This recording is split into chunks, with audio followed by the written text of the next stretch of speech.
Olá pessoal, tudo bem? Começando o Fala Terapia com Adriana Bender, psicanalista, e Emanuele Vendramini, holoterapeuta. Hoje nós vamos falar sobre ansiedade social.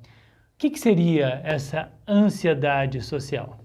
Ansiedade social é algo relativamente novo, pouco falado ainda, mas primeiro a gente precisa entender a base que está na ansiedade, né? A ansiedade é uma patologia, é presente aí na vida das pessoas, precisa ser tratada de maneira muito específica com medicação e terapia, mas hoje falando da ansiedade social, que nada mais é, ou que muito é, desse viver em sociedade que aumenta o nível de ansiedade das pessoas. Então, o comparativo pelas redes sociais, a convivência em sociedade que gera um olhar ansioso para si e um olhar ansioso para a vida, e por aí a gente caminha dentro desse tema que pode levar, inclusive, a uma fobia social, que aí é um outro caminho que a gente vai falar de forma mais específica em breve. Ouvindo a posição, então, da psicanalista, agora a holoterapeuta dando o seu ponto de vista em relação ao tema. Bom, primeiro a gente precisa entender que a ansiedade é um sentimento fisiológico natural, né? Ninguém está imune a não ter ansiedade. A ansiedade, ele é um sentimento de autopreservação. Então, nós temos que ter ansiedade para, né, das situações adversas do dia a dia onde ocorre-se um perigo. Quando é patológico? Quando não existe perigo nenhum e mesmo assim a gente está todo armado para essa situação.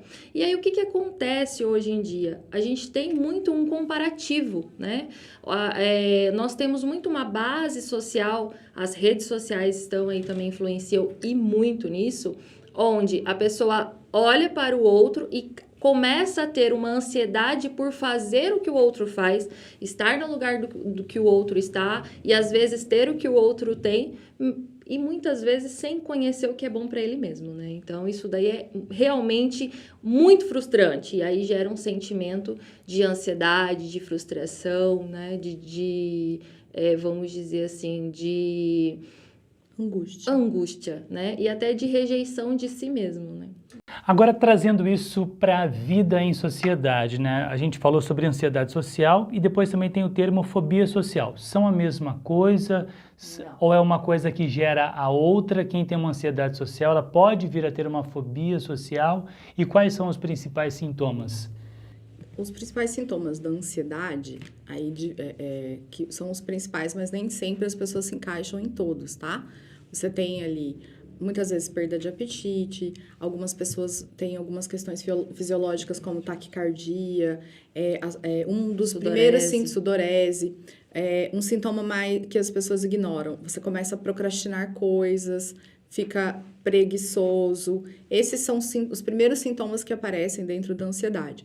Tem pessoas, como a gente estava discutindo aqui nos bastidores, que não parecem ansiosos, que parecem muito calmos na superfície, mas ficam com aquele pensamento repetitivo. A ansiedade, inclusive, causa um agravo nos casos de toque, né? Que é aquele, às vezes, o toque, gente, não é uma ação, às vezes é um pensamento. Então, existe um leque enorme de sintomas quando se fala de ansiedade, que varia de uma pessoa para outra. Mas, no geral, quando as pessoas chamam mais atenção, é quando elas têm uma crise de ansiedade. Que daí ela tem aquela tremedeira, aquela dificuldade para controlar o próprio corpo, sudorese, boca seca, perda de sono, perda de apetite e por aí vai. A questão é que as pessoas deixam realmente para olhar para a ansiedade já quando os sintomas estão extremos, né? Por exemplo, quantas pessoas não vão parar nos prontos atendimentos achando que está infartando? E, na verdade, nada... É uma crise de ansiedade. E aí, o que acontece? A pessoa tem que ter a percepção de si mesma e entender qual é o meu nível de ansiedade. Por exemplo, um sintoma muito característico da ansiedade, insônia e dor de cabeça. A pessoa não dorme direito, ignorados. A pessoa tem dor de cabeça, você pode ter certeza que ela é ansiosa. Vamos supor um exemplo assim. tô no aeroporto e aí tô na iminência de perder meu voo. Daí já dá aquele negocinho aqui. Isso é uma crise de ansiedade ou é uma coisa momentânea que acontece e você pode ter um equilíbrio e não necessariamente você está tendo uma crise de ansiedade? Exatamente. Como a Manu disse, a ansiedade é algo inerente a todos nós, né? Vamos pensar que lá atrás, os nossos antepassados usavam ansiedade, ouve-se muito falar, luta ou fuga, né? Lá atrás era com o objetivo de proteção. Hoje em dia, essas pequenas ansiedades da vida, amanhã você vai encontrar o amor da sua vida que está chegando de viagem, vem aquela... né? Aquela coisa assim, a hora não É uma passa, ansiedade. é uma ansiedade. É ansiedade, mas aí não é patológica. Boa. É uma ansiedade Poderia ser boa, boa, né? entendi. Você tá no aeroporto e você tá na iminência de perder o voo. É um pico ansioso que não é positivo, mas não te caracteriza como alguém que tem ansiedade. Você é Uma pessoa- patologia. Não é patológico, né? Aí daí a gente volta para luta ou fuga, porque você tá na iminência de algo ruim acontecer real, porque existe uma ameaça real. Quando é patológico? Quando não existe ameaça real e eu fico nesse sentimento.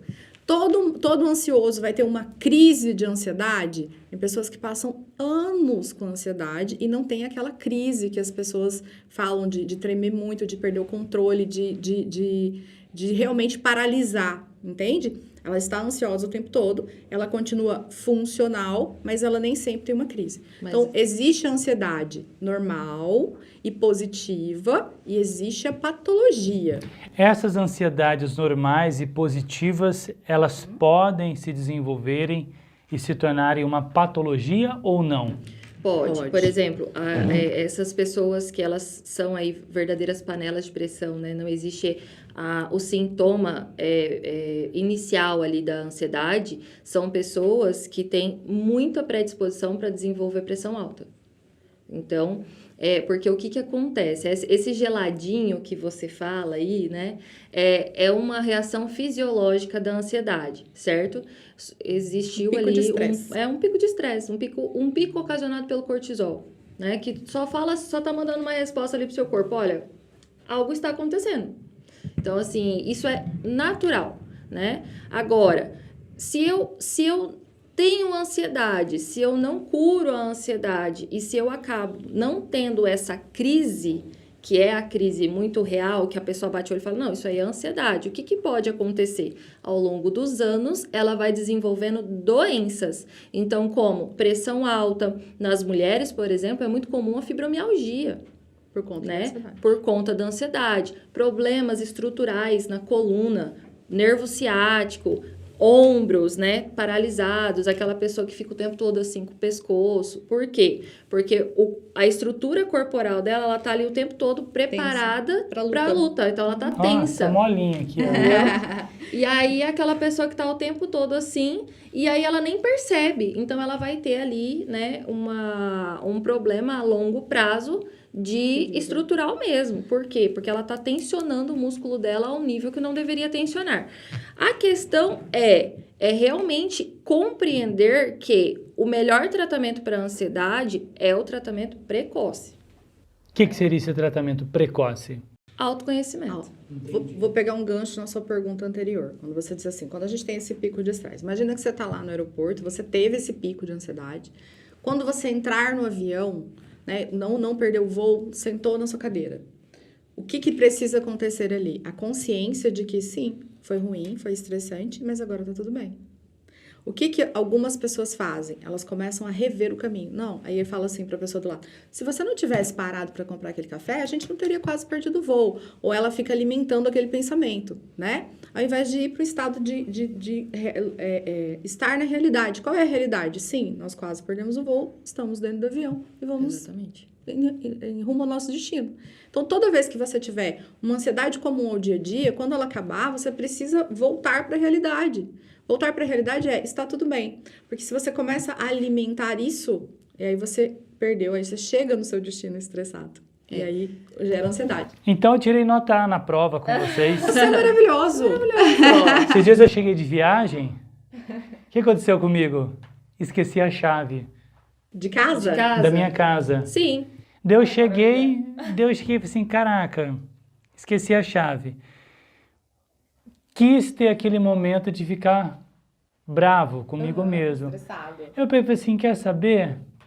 Vou ligar pro chaveiro, ele vai vir aqui, eu vou pagar ele, eu vou entrar na minha casa e vou resolver o E problema. quando você entrou na sua casa, você continuou pensando nisso? Não. Parabéns. Esqueci. Tá aí. Exatamente. Então, porque quando a gente fala Tipo de... assim, como que eu resolvo isso? Assim, Isso. vou gastar dinheiro? Vou. Você se conectou à Mas não tem o que realidade. fazer, não tem o que fazer. Se eu reclamar, não vai voltar a chave de volta. Você se conectou à realidade.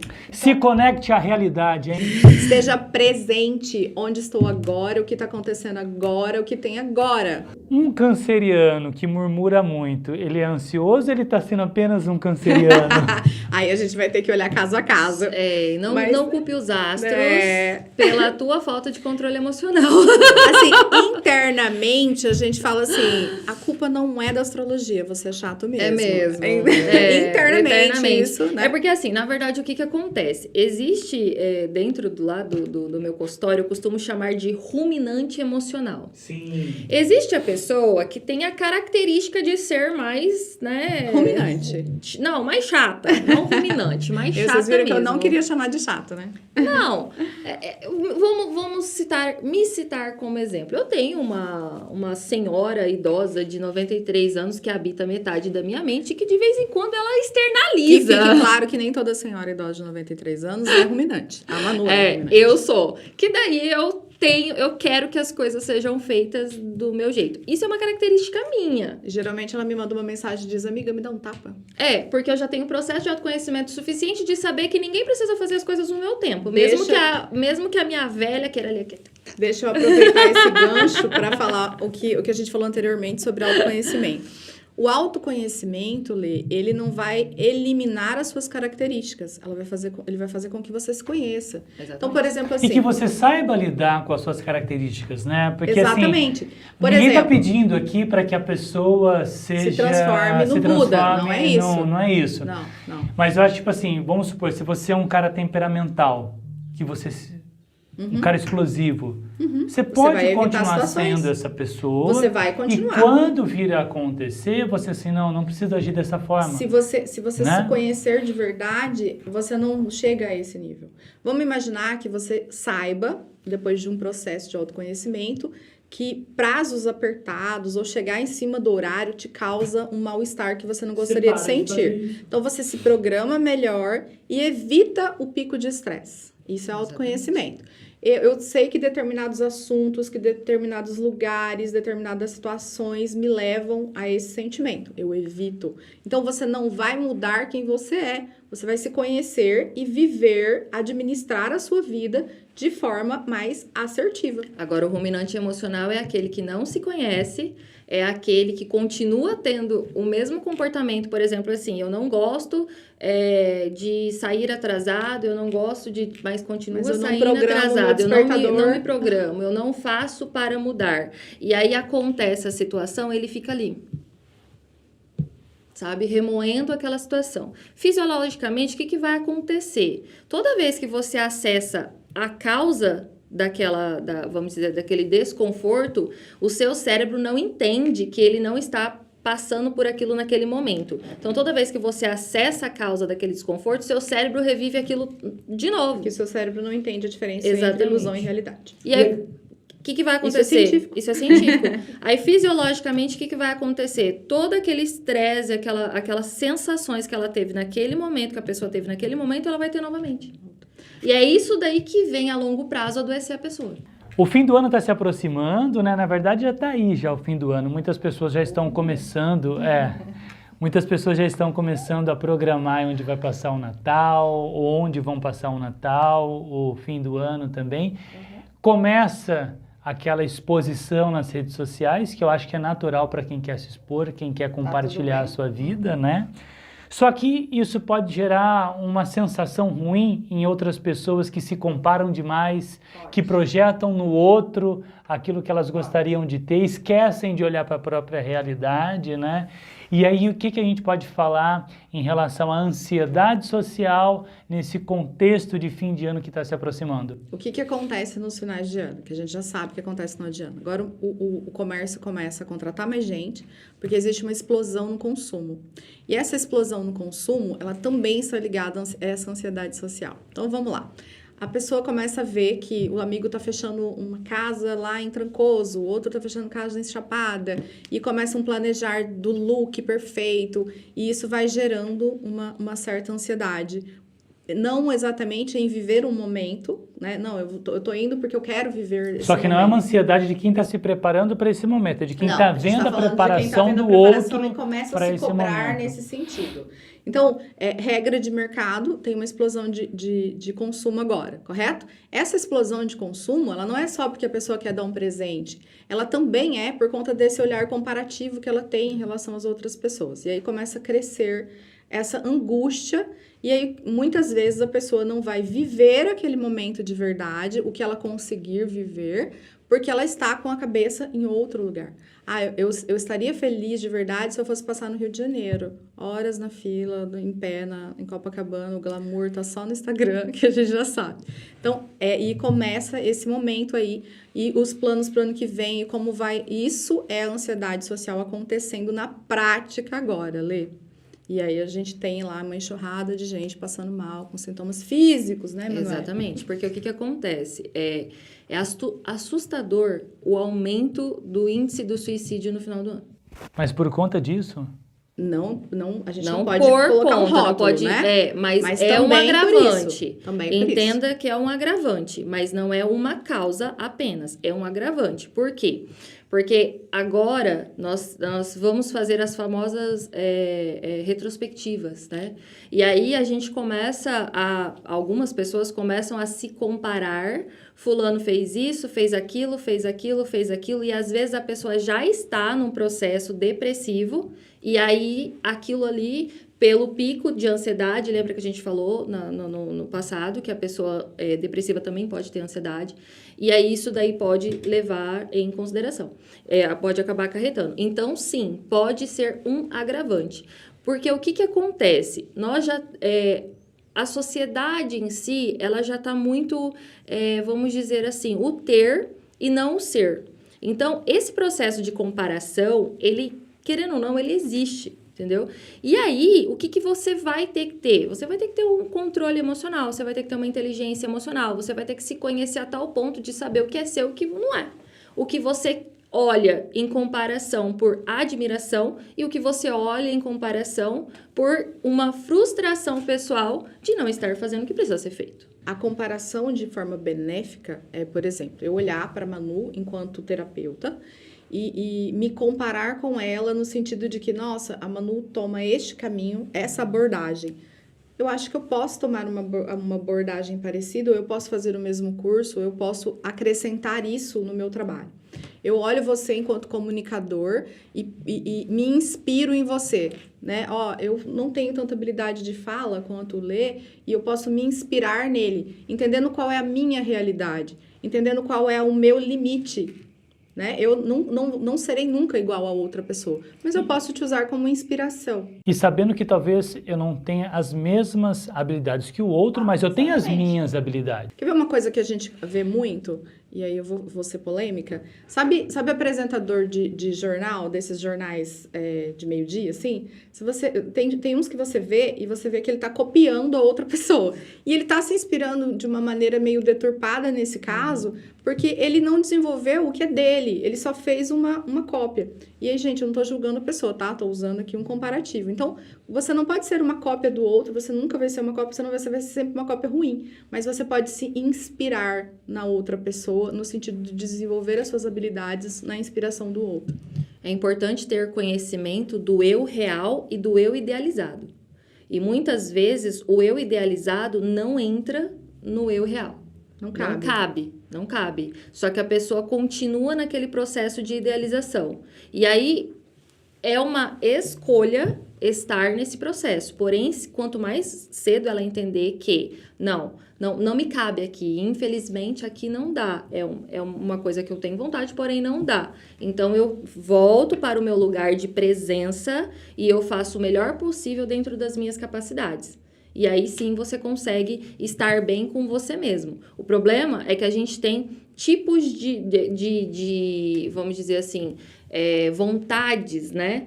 Eu tenho vontade de fazer tal coisa, tenho vontade... Vamos supor, vejo todo mundo... pulando lá de asa delta. Ai, que vontade também tenho. Morro de medo de altura.